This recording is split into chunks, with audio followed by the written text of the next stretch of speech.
For this webinar, I'm joined by Andrew Williams, Advanced Nurse Practitioner at Guy's Hospital London. Good evening, Andrew. Good evening.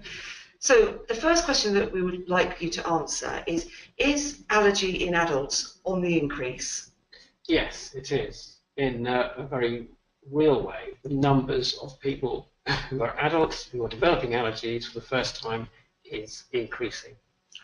Why that is, or have any ideas? There is no real clear answer, but there's a number of things that may go some way to explaining it. Firstly, allergies run in families. So if parents have, say, hay fever, one parent has hay fever, then the children, there's a certain percentage of the chance that they will be what's called atopic. So atopic is a tendency to develop allergy. It doesn't mean they're going to, but there's more chance than the general population. So that's the family thing. Also, there's a lot of talk and a lot of research that has gone on over a number of years now that looks at the amount of bacteria that we take in as young babies and children. And it's thought that because there's been a decrease in towns and cities as we've moved away from farms and the countryside, that the amount of bacteria and the different types of bacteria, they're not available going through the mouth, down the esophagus, to the gut, where they're processed by the immune system. And the immune system, because they don't have all these varieties of bacteria anymore, it's not forming in the way that it really should. So part of the immune system will go after innocuous things that aren't going to harm us, like pollen or peanut protein or fish protein. Yeah. Yes, and is there a reason why some people will develop allergy in later life and others may not? Again, if they've got an atopic tendency, then they're more likely to. Traditionally, and certainly 20 years ago when I started working in allergy clinics, there was it was mainly young people and young adults who would be attending the clinic. So people in their 40s, 50s and 60s, we wouldn't see them generally. But now that picture's really, really changed. And it can be that they're developing these allergies now because at a time when they've perhaps had an upset to the immune system, whether that's through an infection or stress, the amount of stress in people's lives these days. It can be a traumatic event like the loss of somebody, or an accident, or a change in hormones temporarily that can trigger this a new immune response. That's very interesting. So somebody who is atopic and is possibly prone to allergy may not have seen any sign of it as they were growing up, but then maybe something might happen either physiologically or as you say, stress, and then they'll maybe develop an allergy to something that they've eaten beforehand? Yes. Yes? Absolutely. So whatever the allergy is that comes out, that the person experiences, they'll have, if it's a food, they'll have eaten it before, and their body has become sensitized to it. Right. But at some point there's something that happened, whether it's the immune system suddenly decides, because they've had a large amount of that particular food, or there's something else going on at the same time, like an infection or stress, then there's this switch over to just recognizing it as a food to deciding incorrectly that it's an enemy, like as if it's a bacteria, and it has to have an immune response to destroy it. Yes. Fascinating, isn't it? It is indeed. Some people can develop it. And I mean, I guess what a lot of people would like to know is what research is out there. We hear a lot about research for children, and particularly the research that's been done in Addenbrooke's around immunotherapy for children, and where children are being cured, if you like, of their peanut allergy. And we know that that's still in the early stages. But I think what our audience today would want to know is there anything like that for adults? Is there any good research that you could share with us? There's so much research. Almost every day there is some new piece of research that adds to our knowledge of understanding of why some people get allergy and others don't, and also maybe some cures or things that can help people with their symptoms. I can give a few examples, and they're quite varied. There's a conference coming up soon. It's the British Society of Allergy and Clinical Immunology, and that's the annual conference. It's a worldwide meeting. People come from all over to attend and share their research. And that can be, this year there are some interesting pieces of research on different types of treatment for hay fever. So there's something called immunotherapy, which when all usual treatment for severe hay fever has failed, involves quite a long process. It can either be through injections, one of the main routes, and also through tablets or drops that you put under the tongue.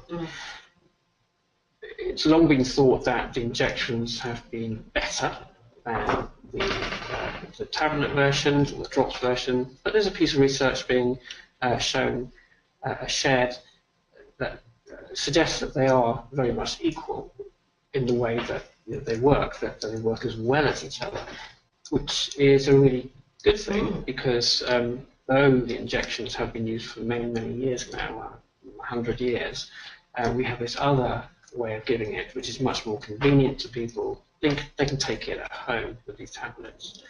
But I must stress it's for people with really severe hay fever. That antihistamine tablets, say, and nasal sprays don't seem to work for. And is there going to come a time when there will be a similar type of treatment for food allergy in adults? I mean, could the same system that works for children work for adults? It certainly seems that research is going that way at many specialist hospitals and research centres around the world. But we are doing a lot of work here in Britain. You mentioned the Addenbrooke's peanut trial, which has been a great success. And they're working on a number of other allergens now, I think probably other nuts. And here at Guy's and St Thomas's, we're working on a few things as well. One close to my heart is desensitization for apple oral allergy syndrome. And just explain what oral allergy syndrome is for people that might not know. Okay, yes, it's not thought of as a primary allergy, so it's not that somebody, when they eat an apple, they're allergic to the apple. It's that the proteins that make up the apple look very similar to those that make up the tree pollen. And if you're allergic to the tree pollen, about 2/3 of people who've got tree pollen hay fever, with sneezing, runny nose, blocked nose, itchy mouth, and ears, they'll also find that they have this when they eat fresh pitted fruits, and apples is one of the main ones. They'll get this quite intense itch in the mouth and the throat. You can sometimes feel as if there's a lump in the throat as well. And though it can be distressing and irritating, it's not life-threatening in any way. It's very rare for there to be extra symptoms that would be a problem for somebody.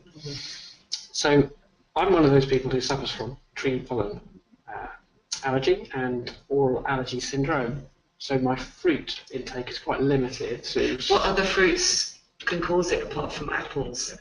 Many. So pears, apricots, peaches, nectarines, plums, all of the sort of pitted fruits. Yeah. There can be some in vegetables, raw vegetables involved as well.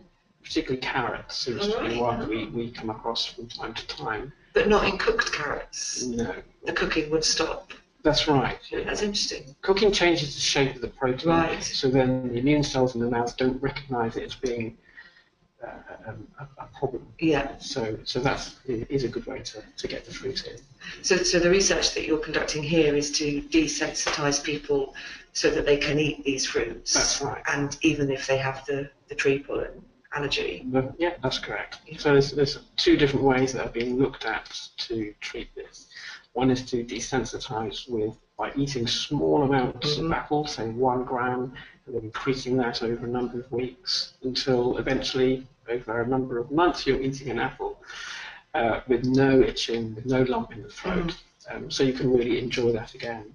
And it's early days with that research. There have been some good results so far, but it's too early. Of course. But in theory, the same principle could be applied to other foods eventually. So at some point, people may be able to access this type of immunotherapy to get rid of a food allergy. That's right. And as I say, that there are many examples around the world, particularly at the moment. A lot of work has been done with children with milk and egg desensitization, but a number of centres are doing nuts. Essentially, that's such a huge part of the problem that people have. And I'd say that the way that we're looking at it here, my colleague Dr. Till, and our dietitian Hannah Hunter, they're looking at that. It would be a much cheaper way of desensitizing people than some of these the other ones that have been put into capsules. That sort of thing. That can be very expensive. So we're trying to get something that's a little bit more accessible to more patients. Even there are thousands of people with this problem. We need more allergy specialists and allergy nurses, don't we? Yeah, I mean, obviously I've got a vested interest in saying yes to that, but yes, over the 20 years that I've been in my career, every year there's been more patients.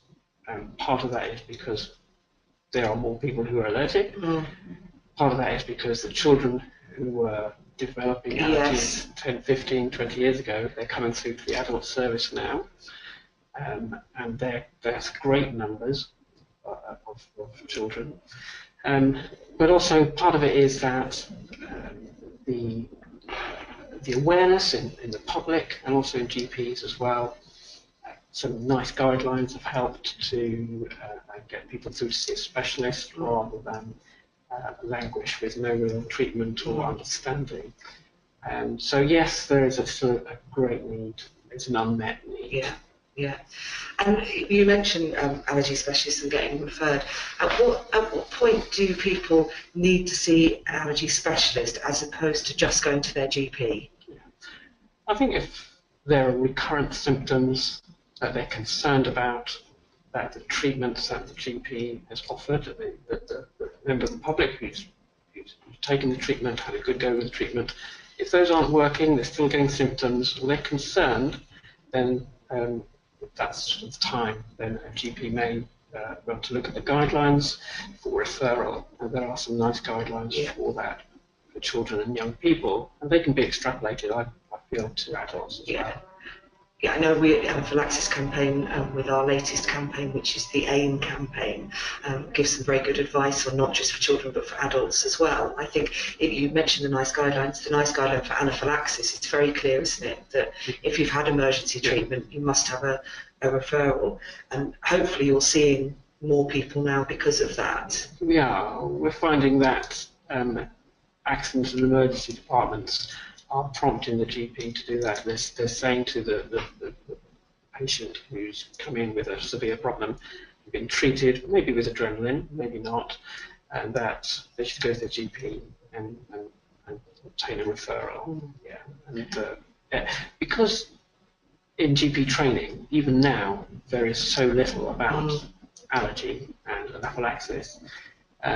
It's good to see that there is this response from GPs to support this important referral. And also it's important to note that the anaphylaxis guidelines say that if you've had anaphylaxis in an emergency and been to an emergency setting, you should be given an adrenaline auto-injector, shouldn't you, before you leave the emergency room? That's right, that's what the guidelines say, and we'd certainly support that. Yes. I mean, even if it's not clear what has caused the anaphylaxis or the severe allergic symptoms, certainly you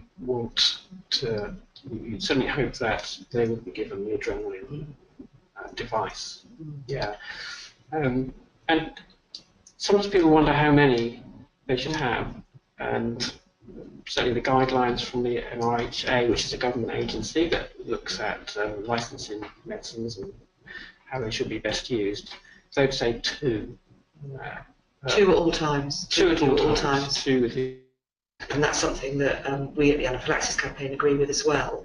And I think what a lot of people are a bit wary of, our experience is that people who've been prescribed their adrenaline injectors are still quite nervous about using it. And so can you explain sort of a little bit about when you need to use the injector as opposed to maybe taking antihistamine or sort of more for a more mild reaction? At what point would that change and you'd need the adrenaline? Yes, okay. I'm sure we refer people to your Anaphylaxis campaign site for that sort of information, reminder. But in your clinic, we give people an emergency plan, which has clearly, if you have a mild reaction, that would be something like a rash, some swelling of the lips perhaps, feeling sick, feeling unwell, take the antihistamine. Go to a quiet place if you can. If there's someone around with you, take them with you, so that there's someone to look after you. Take it easy. Monitor your symptoms. In a lot of cases, the antihistamine will be enough to suppress any allergic symptoms. But if there's a sensation of tightening in the throat or difficulty breathing, asthma-type symptoms, or wheezing, or heaviness to the chest, or a feeling of faintness or dizziness, then at that point, do take the adrenaline. Don't hesitate. If let me be clear about that again. So it's breathing difficulties, asthma-type symptoms, closing of the throat, that sort of sensation that you're having, struggling to get breath, swelling of the tongue, anything that's going to block the airway. Or if you're feeling dizzy, because it might be that your blood pressure is dropping. Adrenaline works very quickly. There is nothing to be scared of from it, and it's not going to do you any harm. So just to be clear, if you maybe didn't need it, if you were sort of at a stage where you think, oh, I'm not sure, it's always better to give it, and it won't do any harm, will it? If you maybe didn't quite need it, it's not going to harm you. No. If there's doubt, give it. Yes. And then you make sure that you're safe. And so, those would be the signs and symptoms, really. Difficulty breathing, choking, coughing continually. That's... Yes, and at the same time, you should call an ambulance. Definitely. Not maybe you necessarily, but somebody should call an ambulance. Yeah, if you've used the adrenaline, you need to call an ambulance. And there's a number of reasons for that. Firstly, your airway is possibly compromised, your blood pressure might be low, you may be struggling to breathe. Adrenaline will reverse that pretty quickly within a few minutes. You may start to feel better, but there are other medicines that you need to have if you're having anaphylaxis. Also, you need professionals in healthcare who can manage this airway if it is compromised in any way, if it is tight in any way. So you need to go to the hospital. You need to have these some other medications. And also, in 1 in 12 cases where people have had, say, food anaphylaxis or anaphylaxis in general, 1 in 12 people will, after they've recovered with the adrenaline, they may get what's called a biphasic reaction. So the severe symptoms can come back up to 48 hours later. So the hospital visit by emergency ambulance is what you need to get the right medication to stop that from happening. If you just go home, that second reaction may happen at home when you're in bed. So when you go in the ambulance to the hospital, people shouldn't be surprised that they might feel better quite quickly because of the adrenaline, but they shouldn't be surprised when the hospital are keeping them in for a period of time. That's right. And that's because of what's called the biphasic reaction, which is a secondary reaction. And you mentioned 1 in 12 people have a biphasic reaction, which is quite a lot of people. So, and if you were to have your hospital treatment and be sent home, you mentioned within 48 hours it could happen. Well, often people are sent home within 48 hours. So when you're sent home from hospital, I suppose you need to just be very careful, don't you? And you need to make sure you've got your adrenaline and people know that you're going to be a bit unwell for a while, possibly. I think it certainly can take it out of you for a few days. with all that's gone on in the body, Yeah. And the treatment as well. But the hospital will know which medications to give to you to discharge you from the hospital safely. It can be before 48 hours if you've had the right medications. So yes, it's a communication exercise as well to your loved ones, your nearest and dearest. And also if you're working or in a group of friends, it's good to have a number of people who know what allergy you've got, or if you don't know at that time, it hasn't been diagnosed, that you carry an adrenaline pen, and that there'll be one or two people that you might want to show how to use it. And you can get fake versions of the pen, or ones without drug in, ones without a needle in, which you can practice with, your friends can practice with. There's all sorts of media now which you can download from the manufacturers of these adrenaline pens, and certainly in A&E and in the clinic, hospital clinic, then you should be being shown how to use it, most definitely. If you're not, then question that. It could be in the chemist, that pharmacist is trained to do that. But if they are not, then try and get a recommendation of someone who can do that. And we have a very good online course on our website, which is free to all our members, which shows how to manage anaphylaxis as a person with it or a carer from someone. And one of the things that we're quite keen on is that adults should be aware that they can actually have management plans in the same way as children do. So children have to have management plans at school, but I think a lot of adults don't realise that there's a similar option for them.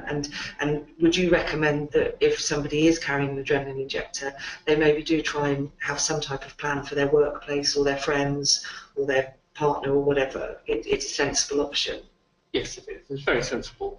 And quite simple. Yes, they are. We use them here. So for our adult patients, they will have a written plan. All of them have had anaphylaxis or severe symptoms will have a plan which will involve very simple steps, bullet points, talking about antihistamines, when to take those, when to take the adrenaline pen, details of the allergy, signed off by the specialist nurse or doctor, with diagrams of what to do. And that sort of thing is very useful when you're in a situation where you may be panicking or shaky. So I certainly would recommend that. I saw someone yesterday in clinic who had taken a photograph of that, put it on their home screen of their mobile. So if they were unconscious, they could, if someone looked at the phone, it would be that. What a great piece of advice. And it's there on her phone for her and for friends if she's unable to speak. Yes, that's a great piece of advice. And I think it's important as well to note, isn't it, that everyone's allergy is different. So some people might get the classic sort of swollen lips and a rash and itchiness, which would then progress to the breathing difficulties. But some people will eat or be exposed to their allergen and go quite quickly into anaphylaxis without maybe the rash, and that's the case in adults, isn't it? Yeah, that's right. And so it's difficult. Basically, you will have your own sort of reaction, which is why the management plan is quite important individually, isn't it? Yeah, definitely. Some people won't have a low blood pressure, but have great difficulty breathing. So yes, it does come in all forms. So the plan is individual. They're not just printed off, they are written up. Yeah, for that person, which is why it's important to either be referred to an allergy specialist or to see a GP who has a competence in allergy who can help with that type of thing. That's right. And I think that it's particularly important in adults as well, because with children they're slightly more sort of sheltered with a school setting, whereas with adults they have lots of different circles of friends and professional life and that type of thing. Yes, it can be very difficult for people, particularly if they've got multiple food allergies. I mean, one food allergy is enough, but if it's to a number of things, or something like wheat, for instance, that's in many, many products, or egg, then that can be difficult. So we, in the adult clinic, certainly the best thing for an allergy clinic is to have a dietitian, an adult dietitian input into that. We're very fortunate to have one. for most of the clinics now. Obviously, the NHS, with funding being difficult at the moment, we would still hope that people would see this is worth investing in. So, so what do I eat? Yeah, that's a really good piece of advice. I think probably a lot of adults don't realise that there are dietitians for adults, and particularly if you've been diagnosed later in life to something that you've eaten quite happily all these years, it actually would be quite useful to have that dietetic advice, particularly around things like wheat, as you mentioned. Yeah. I mean, we as nurses and doctors will know so much, but they are specifically trained. They have they're registered dietitians, and a lot of them will have had years of specialist input with allergy and be involved in national, international research studies. They're pushing the boundaries of information that can help patients. So I think the advice is that if you're seeing an allergy specialist, ask if there's a dietitian locally. If you're not seeing a specialist, but after having listened to you today, you think maybe you should be, you would go to your GP and ask for that referral, would you? Yes. Yes. Yeah. And people can ask to be referred anywhere in the country. That's right. Where there is a specialist. Yeah. Patient choice. Patient choice. Yeah. So we know that there are areas of the country that are very badly served. That's right. And if people don't live in London or the South East and have access to people like yourselves, they can ask to be referred to London. Yes, they can. Yes, we do see people from all over. We have people who come from Scotland, because of what we're able to offer here. Yeah. But there'll be other places in the country that will be able to help. But as a last resort, perhaps. But it would be a sensible idea just to have a referral if anyone listening today feels that maybe, from what you've said, they should maybe be seeing a specialist, even if they come and see a specialist and it's just the one visit and it's dealt with, then it's important. And I know as well that you run what we refer to as a transition clinic at St Thomas's for young people, so late teenagers into adulthood. So tell us why that's important. Yeah. Well, when there's a child with an allergy, in the vast majority of cases, parents will be very protective, supportive, keep the allergen, the foodstuff, or whatever it is, away from the child, out of the house. We'll give instructions to friends, parents, etc. at school. There's a lot of parental involvement. When you grow up, suddenly you flee, you fly away from the nest, and you're on your own. Now people are different, and some will be very prepared for that under their own steam, or their parents have been good at preparing them for that moment when they go to university or start work for the first time. But many need a little bit of extra help, and it's been shown that if we can, and this is across all medical specialities, if we can help children, young people, take responsibility more and more for their health over those teenage years, then they will do better. And certainly in allergy, we would predict that they will have less accidents with accidentally having food, and hopefully we can reduce risky behaviour, which is quite a topic. Yeah. And at what age do you become an adult? Well, in the NHS, it's different. So it's different cases. Well, that's a very individual thing, and so we try to always look at each child, whatever age or stage they're at, as an individual, and make our program with them.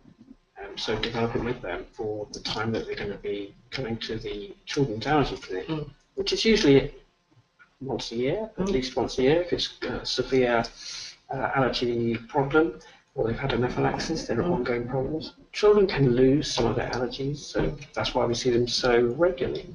When they come to the adult clinic, we won't be seeing them so much, not necessarily so. So we want to provide a place where they can, maybe for the first time, be in the clinic with a nurse or the doctor, the dietitian, on their own. So they can learn how to interact with us without having the parent there. Now, some parents initially, when they hear we're going to do that in the visit, are a little bit, well, no. but I think the vast majority see the benefit because it is about bringing their child through to a stage where they can look after themselves and be independent and be safe, because parents are not always going to be there. No, exactly. And one of the things that we often get asked is if somebody has a reaction that is either anaphylaxis or severe allergic reaction, are they more likely to have another one or less likely? Does allergy get more severe as you get older, or does it taper off? And I don't think you've got an answer to that specifically because everyone's different, but what are your... Yeah, I'd say we can't really predict what it's going to be. So if you've had a minor reaction, then we can't say that you're not going to have a severe reaction. And likewise, if you have a severe reaction, we can say, well, you've had a severe reaction, so you may have one again. But it really depends on so many different factors. Like, for instance, if it's a food, it's how much of the food. Was it just one accidental peanut, or peanuts are a bad example, but egg. So the amount of egg in a cake, cooked into a cake, if you're allergic to egg and baked egg, so quite severely allergic, how much of the cake did you eat? And the same with wheat, which is in so many different things. And we don't hear of that many children allergic to wheat, but adults tend to be allergic to wheat. Is it more likely in adults? Yes, it does seem to be more likely in adults. Wheat's a bit of a complicated one because you've also got gluten intolerance, genuine gluten allergy, and also some newer diseases in the allergic world, really, like EOS, which is a problem with the gut where certain immune cells are produced, and it's because wheat is present, so it can aggravate it, and a number of other foods can as well. So, but there are celiac disease as well, so that's a bit more of a complex one, which needs a lot of investigation usually. So you can't really predict how your reactions are going to go. So the advice that we have to give is that you have to be quite vigilant to avoid the thing that you're allergic to. Yes, definitely. At all times, it's reading ingredients. There are a number of, there's an app that you can use that scans the barcodes of foods in supermarkets. I think it's more and more supermarkets are coming on board with that. Food Maestro is a particular one that I'm aware of, and I've used it, and it's very helpful.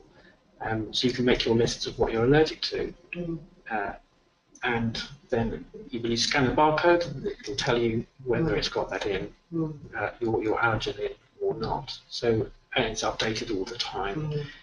When products are changed, they're changed in the app as well. So yes, it's certainly a tool not just for dietitians, but also for people who've got allergies. It can also help with dieting. You can see how much fats are in food. It really is quite a thing. And they keep developing that app. It's Food Maestro. But it's also very important that if you're in any doubt that you don't eat, particularly when you're eating out. I know that the regulations have got a lot better, but it's still very helpful, isn't it, that if you ask a question of someone and you're not quite sure that they've understood and they're giving the right information, you're probably best not to risk it.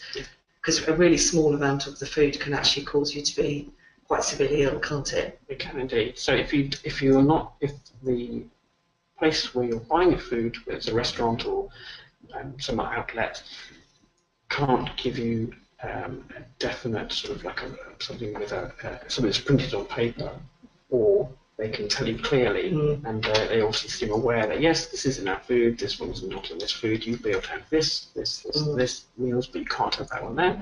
Then that's good. But if there's any sense of being unsure, then definitely avoid that dish. Yeah, don't risk it. Yeah.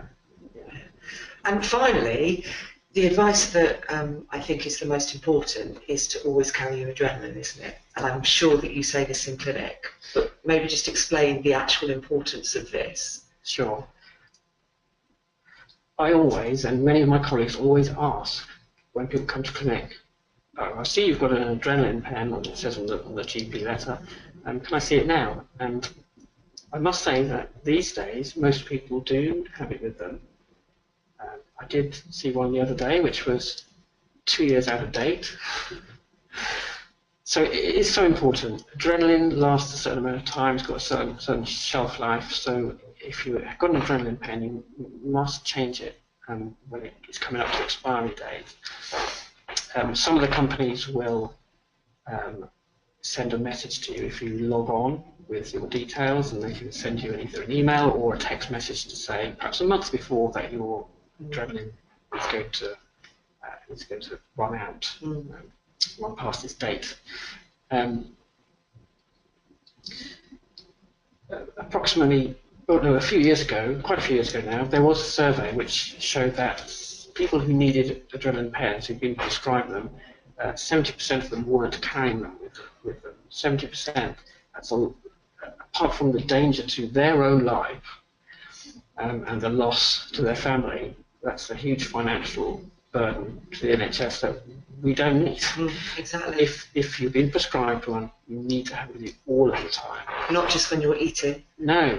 All the time. Yes, we do hear people say, "Oh, I knew I wasn't going to eat between now and going home from the clinic, so I didn't bring it." Yeah. It doesn't wash with me. You need to bring it to the clinic anyway. Yeah. Always antihistamines, small supply of non-sedating antihistamines, and the adrenaline injector. Yeah. So that's the advice to take home. If you don't take home any other advice from today's talk, always carry your adrenaline if you've been prescribed it. And if you have any concerns about how to use your adrenaline, then do look on the Anaphylaxis campaign website or contact us. So that's the end of our first in the series of our new webinars. I'd like to thank Andrew Williams for giving up his time this evening and for the information that he was able to share with us. Do remember that if you've got a question now and you weren't able to type it in during the talk, please feel free to either call our helpline or email us at any time, and we'll do our best to answer it. What we're hoping to do is, if a question comes in that's of a medical nature, then we will get in touch with Andrew and he will make sure that you get a full answer on that. So thank you very much again, Andrew, and I hope you found that useful. Any feedback, we'd be happy to hear it. Thank you very much and good night. Thank you. Good night.